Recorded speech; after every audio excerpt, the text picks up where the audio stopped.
We all know that life is better with pets, but it's not always easy to know when a change in our furry friend's behavior or mood should mean a trip to the vet. I spoke with Dr. Kurt Venator, who is the Chief Medical or Veterinary Officer at Purina. Here are the top signs that your pet may need to see the vet and how to know when emergency care may be needed.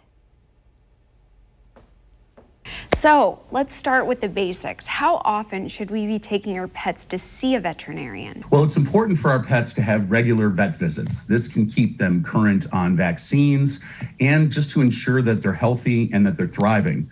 As a general rule, I recommend dogs and cats should see their vet at least once per year. And then depending upon life stage, for example, older pets or pre-existing conditions, that frequency may increase per year. And what are some of the signs that pet owners should be looking for to know if maybe their dog or cat is sick or suffering? That's a great question. We all know our dogs and cats can't tell us when they're not feeling well. Sure. So it's up to us to decode their behavior. And so there are some things that can be of concern to pet owners that they should look out for. The first one would be loss of appetite. The second one would be weight gain or weight loss in a short period of time. The third one would be excessive lethargy or excessive inactivity. So they're not as engaged, they're not moving around, perhaps they're sleeping more than normal. And then the last one is visible signs of discomfort, such as a limp or excessive scratching at the ears or licking and biting at the paws. And sometimes you can see that pop up in their fur, correct? If they've been bothering an issue, something like that?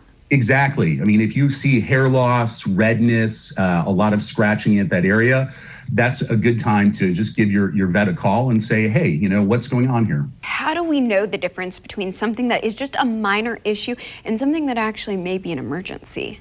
Sure. Well, I always recommend, because you know your pet better than anyone else, if you think something's off with your pet or there's an acute trauma or laceration, you need to call your vet immediately or call the emergency vet clinic for advice on what to do.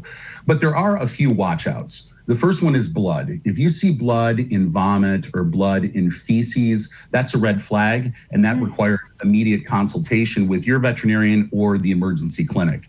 And then the second category is pain, and that might be visible pain that you can see through, let's say, a limp, or perhaps it's vocalization by the pet, howling or whining due to pain. At that point, you want to be contacting your vet or the emergency clinic. And then the last one I'll bring up, and this is actually preventable, but it's very timely given we've just had the 4th of July with the high summer heats, is heat stroke. You want to make sure that if your pets are outside, that A, they're supervised, and that B, they have access to fresh, clean water, access to shade. You really want to make sure they're in an environment with fresh, cool breeze moving through.